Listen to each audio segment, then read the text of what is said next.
em...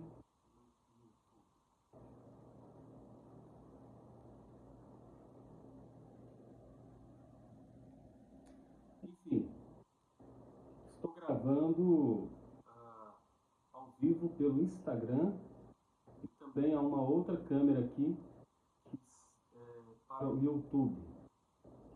Fazendo aqui um teste, mas acredito que vai dar certo. É um tema bastante importante. Eu trago mais uma vez uma reflexão para a gente poder pensar sobre o assunto, o assunto que eu vou trazer hoje. Então, eu sempre indico livros. Você sempre me verá aqui indicando livros. Aqui há dois, do Ivan Lima de Azevedo, Pais ausentes, filhos online. Pais ausentes, filhos online. Atenção, os perigos da internet e os nossos filhos. Aqui está, o Ivan Lima de Azevedo, né? Filhos ausentes, pais ausentes, filhos online. Está aqui. A segunda indicação de livro é da Cris Poli, que se chama Atenção, tem gente influenciando seus filhos. Aí, ó. Cris Poli, atenção, tem gente influenciando os seus filhos. É da editora Mundo Cristão, ela também é cristã, além de ser educadora, né, ela é uma pessoa que trabalha muito com a relação familiar, né, pais e filhos, enfim. E hoje, aqui gravando, né, mais uma vez eu digo, tem uma outra câmera aqui, vou postar também no YouTube, acredito que aqui já vai ficar gravado, né, aqui pelo ao vivo, pelo Instagram. Então eu quero trazer um assunto muito importante para você. A OMS, ela aponta que em cada 5 adolescentes, olha só, 1 em cada 5 adolescentes enfrenta problemas de saúde mental, incluindo nesse estudo, né, nesse levantamento, nesse apontamento, a automutilação, a tristeza e outros sintomas. Infelizmente, estamos vivendo hoje uma epidemia de adolescentes que estão se deprimindo, que estão se enclausurando, se fechando em si mesmo. Os nossos adolescentes, as nossas crianças estão adoecendo. Essa é a verdade, né? Crianças, adolescentes, jovens se fragilizando, suscetíveis ao suicídio e à automutilação. Eu acho extremamente importante falar sobre esse assunto pela urgência de olharmos esse assunto com mais seriedade, com mais cuidado, com mais atenção. Alguém pode até levantar a pergunta, Fábio, as redes sociais são a causa dessa epidemia de adolescentes se deprimindo, se cortando? Eu acredito que até certo ponto sim, mas como analista, eu não olho para as redes sociais apenas como essa causa direta da tristeza, da automutilação, porque eu vejo essas redes como esse espaço onde os conflitos psíquicos eles emanam ali, né? Já existentes, uma coisa que já existe, que está ali. Por isso eu acredito que as redes sociais elas podem o quê? Potencializar esses conflitos já existentes. Não são a causa, mas eles potencializam aquilo que já existe. E aí esses conflitos eles vão encontrar uma forma de se expressar, de se intensificar, de haver uma descarga desses conflitos. Então, o sintoma juvenil ele pode ser esse pedido de socorro, uma tentativa de aliviar a angústia, algo que sim, não necessariamente uma ideação suicida, entende? Então, eu acho importante a gente levantar essa questão aqui, né? Eu quero fazer aqui alguns apontamentos importantes dentro da minha concepção, dentro da minha leitura psicanalítica. E a minha primeira questão é o olhar do outro e a construção do eu.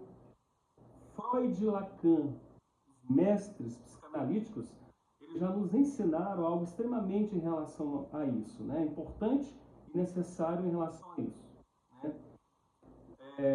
Como é que eu compreendo o sujeito? Porque o sujeito, né, a pessoa, o indivíduo, ele vai se constituir, ele vai se formar a partir do olhar do outro. Vou repetir aqui para ficar claro. O sujeito, a pessoa, se forma, se constitui, ele se enxerga, vai se enxergar a partir do olhar do outro. E olha como as redes sociais, elas estão presentes nesse conceito. Porque esse olhar nas redes sociais é constante, é diário, né? Porque existe a questão das curtidas, dos comentários, né? Os jovens, eles vão ficando ansiosos por causa daquela postagem que eles colocaram lá. Mas ninguém ou quase ninguém está comentando sobre aquilo, está curtindo aquilo, está compartilhando aquilo. Cria-se ali um eu ideal, mas que não está recebendo gratificação. Aí, gente, começa essa dependência do reconhecimento externo. E quando esse reconhecimento externo falha, e vai falhar mesmo, né? Isto é, poucas curtidas, rejeição, comparação, o sujeito, a pessoa, o indivíduo, no caso é o adolescente, apesar que existem muitos adultos também, tá? Então eles vão vivenciar sentimentos de inadequação, queda da autoestima, sensação de não existir e de não ser visto. Gente, isso é muito sério. Ainda mais que para um adolescente, isso é muito mais intenso. Sabe por quê? Porque o eu dele ainda está em formação. E aí, em Freud, em Lacan, nós vamos aprendendo muitas coisas, né? Por exemplo, o ideal de eu e o eu real. Essa é uma compreensão muito importante. Olha só, as redes sociais, eles amplificam o que a psicanálise chama do ideal do eu. E Fábio, o que é esse ideal do eu? Nada mais do que uma imagem perfeita de si mesmo. Eu tenho uma imagem perfeita, impecável de mim mesmo. E qual é o problema desse ideal do eu? O problema, ou os problemas, né, que advêm disso, é que a pessoa, o sujeito, ele vai acabar por se comparar com versões editadas e irreais de outras pessoas. E muitas vezes essas comparações é morte. Morte de quê? Morte da autoestima. Cria-se uma distância, uma longa distância entre quem eu sou e quem eu deveria ser. Como isso não acontece, o adolescente, a adolescente, o menino, a menina, pode sentir vergonha, pode sentir culpa, sensação de fracasso, de inutilidade, de tristeza profunda, né? Agora, a gente vê, é muita exposição de si e dos outros nas redes, né, que essa geração está vivendo. Só que é uma exposição que não tem elaboração emocional. E aí que é o problema, porque existe muita exposição emocional, mas nada de escuta real, verdadeira. Até na minha prática de psicanalista, né, na psicanálise, falar não é o mesmo que elaborar.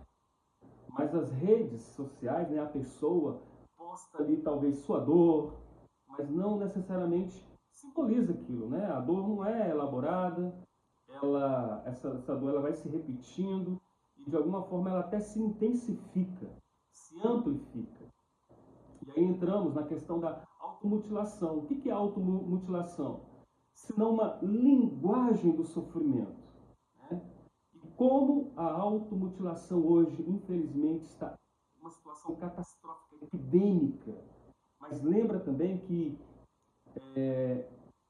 isso não é apenas uma tentativa de querer machucar a si mesmo, mas de conflitos já existentes que não foram verbalizados, que não foram elaborados, que não foram simbolizados. Entendeu? Ela pode estar funcionando como aquela tentativa de aliviar uma angústia que se tornou insuportável. Pode ser também essa tentativa de transformar essa dor psíquica em dor física, para parece que seria mais controlável, né? Se eu transformar em dor física, né? Por assim dizer. Então, a dor física acaba por ser um modo de sentir algo justamente por causa de um vazio emocional. Você entende isso? Então, ali é um pedido de ajuda não verbalizado. Então, o corpo ele vai acabando por se transformar em um lugar de inscrição, de uma escrita daquele conflito que o adolescente está vivendo, não conseguiu verbalizar, não consegue traduzir em palavras. Então, o adolescente, né, e principalmente as meninas, a gente vê isso muito mais com meninas, não consegue simbolizar, colocar em palavras o que realmente está sentindo, então que o corpo fale. E fala como? Através da automutilação, como uma escrita no corpo. Essa tentativa de dar forma ao indizível. Eu gravei dias atrás um vídeo sobre a solidão, né, alguns dias atrás. Está aí postado. Eu aproveito aqui até para ampliar um pouquinho mais esse tema, né, da solidão. Eu digo que hoje, nessa era digital, né, quanto mais conexão digital, mais pode haver essa sensação de solidão psíquica, né? Porque há muita interação, mas nem sempre há um vínculo profundo. Existe a visibilidade, mas não necessariamente um reconhecimento verdadeiro.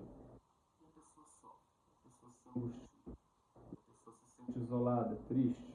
Então temos que nos atentar sim, pais, como os livros aqui que eu indiquei, né, sobre as redes sociais, a atenção, o cuidado com o que se é consumido nas redes sociais. As redes sociais, elas podem funcionar como esse espelho distorcido do eu, né, como esse grande palco de reconhecimento, né, amplificador de quê? Das minhas angústias que não foram elaboradas. E se a pessoa for muito sensível, frágil, vulnerável, eu vou apenas repetir o que eu já disse.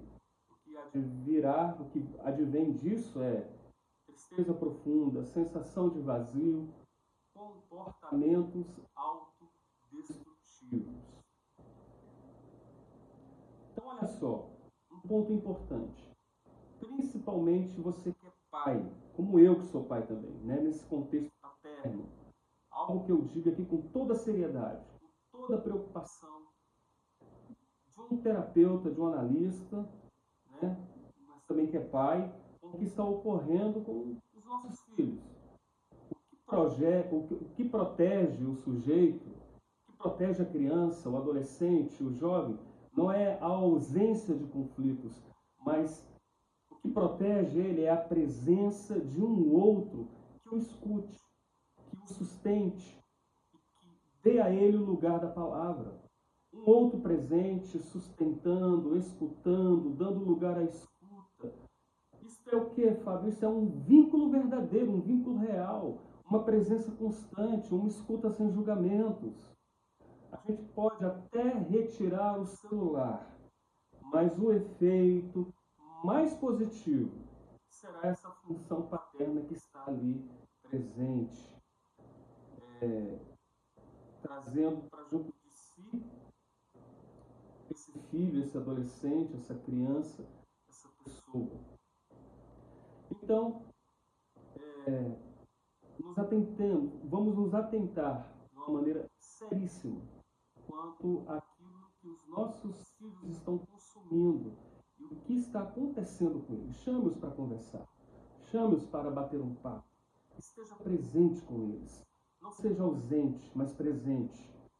E se você também é pai, é mãe, e precisa também de uma ajuda, precisa também de passar por uma análise, uma terapia, procure essa terapia, procure essa ajuda. Porque tanto os pais como os filhos são vilões e vítimas dessas desconexões que está ocorrendo hoje dentro do âmbito familiar. Eu espero que tenha sido bom para você, proveitoso. Aqui mais uma vez eu deixo os livros. Tem vários outros livros aqui, mas esses aqui são muito importantes. Tá bom? É isso. Até o próximo